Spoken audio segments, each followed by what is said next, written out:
Hello guys, good morning, good afternoon, good evening na naman to all of you. It's me again, Ate Gina's Vlog, Meat Shop, plus Sari-Sari Store. And how are you mga sis kasari? Dahil matagal tayong walang upload, no? Pero ngayon ay nakapag-upload na rin tayo.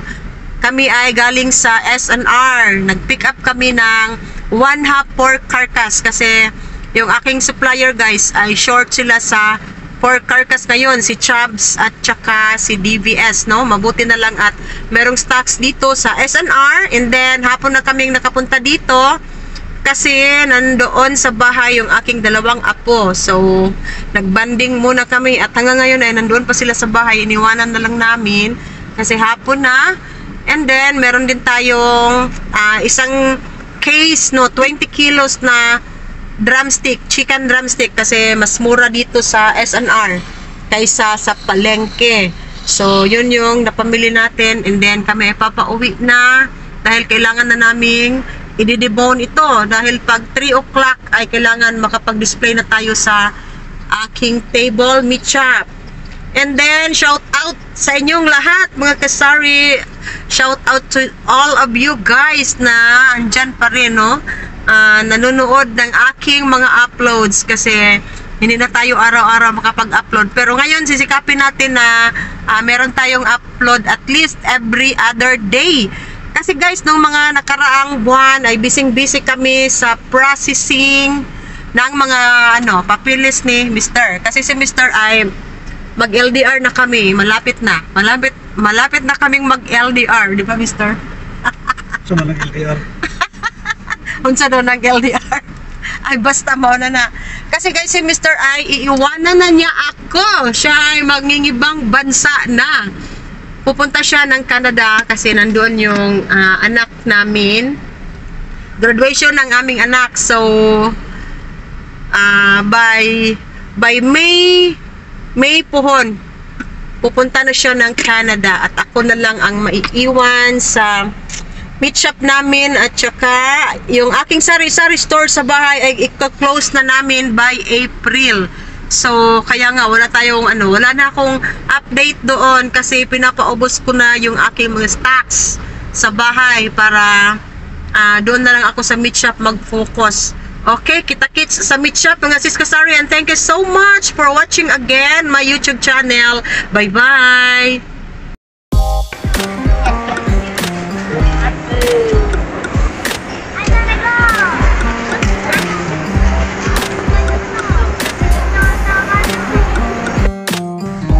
So ito na mga kasari ang aking 1/2 pork carcass. Pila ka kilo ni pa? 30? 40 ba? Napot siya 40? Ha? 455. So 34 lang guys, no? Gamay lang siya. So ito yung isang slab na belly, i-debone ko pa ito. Tapos ang kasim and spear na yung nasa ilalim. And then dumating na pala ang aking gardenia at may rock na tayo. I-assemble ko pa ito. So I am so happy. Meron na tayong rock sa gardenia. And then dumating na ang aking order from grocery. Ito guys. I-check ko pa ito. Ito yung order natin sa grocery kanina, worth 14,000 kasi marami tayong by case, no? So meron akong isang case na Silver Swan soy sauce 200 ml. Tapos isang case na Tanduay long neck, and meron din akong isang case na Alfonso and mga Ricardos yung iba. And meron pa dito. Ito pa guys, itong 3 cartons. Okay guys, i-assemble natin itong rock na binigay sa akin ni Gardenia. At ito ay brand new. Bago-bago. Kasi ang sabi niya sa akin, mag-pull out sila sa tindahan. Pero, ang dumating dito ay brand new pala. So, I am so happy. I-assemble natin ito.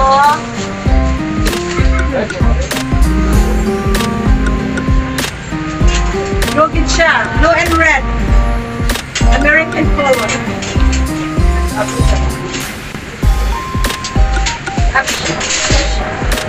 Sai, help me. Help me, Sai. Kasi Excited. Excited kay tiguang ba? Excited at tiguang. Wow, ito ang gusto ko. My gardenia.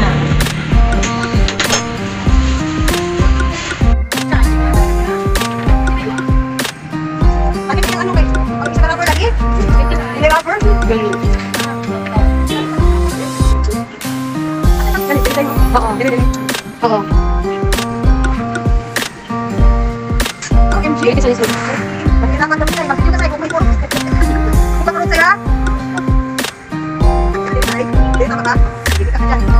Okay guys, ito na ang aking ang display rack ng gardenia. Ha? Diyan ka na. Display rack ng gardenia. Ang ganda-ganda and ganahan ko kay very slim siya guys, oh. Very slim and then na-display good. Na-display lahat ang aking mga loaf bread, yung mataas, yung malaking loaf bread dito sa taas and then yung maliit ay dito and then pandesal at meron tayong overstock dito. And then sa baba, hindi ko na nilagyan para alikabukan na siya pag may display tayo doon sa baba. Tapos ito ay bawal mag-display ng hindi gardenia. Ang sabi ng gardenia. So, eto. Ang benta ko, plus 2 ako guys ha, kasi 10% lang ang sa capital natin, 10% lang ang tubo. So, nag-plus 2 ako. Ito ay 85. Ginawa kong, 87. Ang SRP, ginawa kong 89. Pabenta naman. Tapos ito, ang new bake is 54 ba? And then, ginawa ko siyang 56. Add 2 pesos ako. Tapos, eto, kasi 59.50, ginawa ko na lang 62 para walang butal. Tapos, pandesal, basta add 2 pesos ako dito. Yan. Tapos, yung aking rock, dito ko na nilalagay sa harap. Yan guys, yung aking pancit canton and mga super Q and SPB-hon. Tapos, etong aking mga pang-retail na, ito yung pang-retail natin na magic syrup, oyster sauce, mga nor sinigang. Tapos, ito yung sa grocery, meron tayong order sa grocery na 4-5 case na Coke mismo. Ang Coke mismo ay, lang yan siya, 192.91. And then, meron tayong 2 case na Sito. 1 case ang solo and 1 case ang 355. Then, dito guys, yung mga naka-buy case, no? Meron akong isang case na Tanduay, 5 years long neck. Ang 6 ay dinala na ni Mr. sa bahay namin. And then, ito guys, nagkamali talaga ako. Kasi hindi ako umu-order ng isang case sa 700 ml. So, ang na-check out ko pala ay 700 ml. So, it's okay. Kapoy na kayo magbalik-balik. So, ito ay isang case. Yung iba ay dinala na din ni Mr. sa bahay namin. At ako ay may sipon at ubo na naman. Isang case Silver Swan 200 ml. Tapos dito yung mga non-food. Toothbrush, Colgate. Marami ito guys. Kasi may free surf powder. And napangit ang carton niya sa Safeguard. Tapos meron tayong mga Jumbo Cut na surf. Tapos, sa paman naka-bar na surf. Mga bar na sabon. And then dito, marami ito kasi may bumili dito sa amin na wholesale. Ang benta namin ay 65 ba today? 68. Ang Ribisco, may fita tayo, may choco, and then sa ilalim marami ito. 10 dozens na mamasitas dahil ito ang malakas dito sa aking meat shop. Tapos, ay nako, ito, Silver Swan. 4 cubes and wala na ta, diba? Chicken cubes. And then, meron din tayong Silver Swan na Asenso pack. Muding bugat ni, kay naday Silver Swan. And then, dito naman, marami tayong canned goods. Ito ay malakas sa bahay. Mga Century tuna ang benta ko ay 43. Tapos sa ilalim ay, Ito ay flakes and oil and hot and spicy.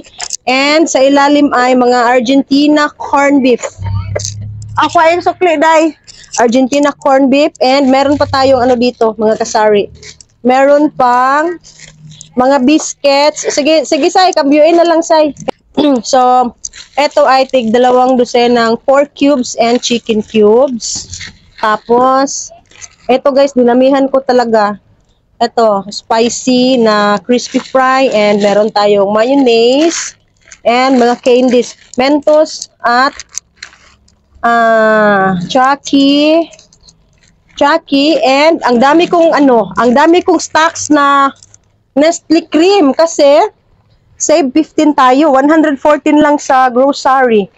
Kasi sa NCCC 121 yan siya. So guys ay may savings tayo na 15 pesos. So sa grocery ang presyo nila ay 114. So bali yung isang piraso nito ay 57 lang kasi ang regular price niya ay 68. So ang laking savings. Kuha tayo ng 10 nito. So 5 pair. So 10 lahat. Laman nito. Tapos meron akong ito, kasi may naghanap ng 4 seasons, 38 ang benta ko. Kung napagid tayo wala, day. Baking soda box. Okay guys, yun lang aking isi-share sa inyo ngayong araw ng Sabado. At kami ay mag-close na. So, ang total sa ating order from grocery ay umaabot siya ng 14,000. Kasi guys, mahal yung Alfonso, 2,735 and then ang Tanduay ay 1,551 ang isang case. Okay, and ang Silver Swan ay 597. Okay. So, kanina ang nabayaran natin sa Gardenia ay 1,300 lang, 1,324. Tapos ang ating grocery ay umaabot ng 14,000. Tapos ang guys ay 7,500 lang ang aking kinuha sa ilista. So COD yung kalahati niya 7,142 para hindi masyadong malaki yung interest sa ating stocks. Kasi bebenta din natin yan and then kukunan tayo ng 3.5%. So at least kahit paano kaunti lang ang interest niya. Tapos, grocery pala guys, sad to say, hindi na ako pwedeng mag-order pag hindi siya umaabot ng 10,000. And then, yung mga debote, dati kasi sa Tanduay, sa Ginebra, sa Alfonso, pwede ako per bottle lang. Pero ngayon, per case na, hindi ma-check out ang aking order pag hindi siya umaabot ng 10,000 kasi sabi ng shipper, pinuntahan daw ako dito, pero hindi naman ako kinausap. May pumunta daw dito, pinicturan yung tindahan ko at nandun ako sa wholesaler. Sa wholesaler na daw ako. So, kailangan 10,000 and up yung ating order. Kasi dati, kahit hindi umaabot ng 10,000, mga 4,000 lang, pwede tayo makapag-order. Pero ngayon, hindi na talaga. Kaya nga, yung 1/2 sa total ay i-COD ko talaga. Hindi ko gagamitin lahat ang ilista para hindi masyadong lumaki yung ating 3.5 na tubo nila. Okay, so yun lang ang aking ginagawang diskarte dito sa aking sari-sari store. At kami ay mag-close na. Yun ang aming Yun na lang guys ang aming mga natitirang karning baboy and dressed chicken. At yung mga tray niya ay hinuhugasan na ni Isay. Hinuhugasan na ni Isay para mamaya pag mag-close na kami ay kaunti na lang yung mga huhugasan niya. So yan ay papasok namin sa freezer at kami ay mag-close na.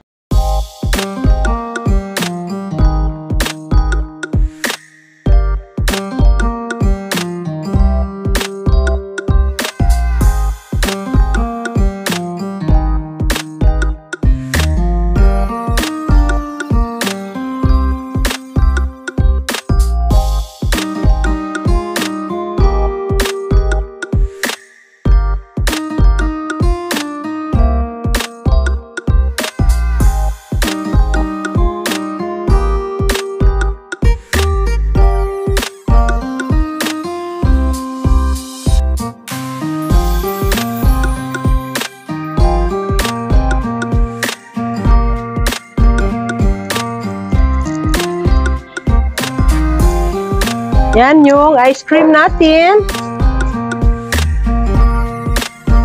Mga gardenia. So, tomorrow na kami mag-display.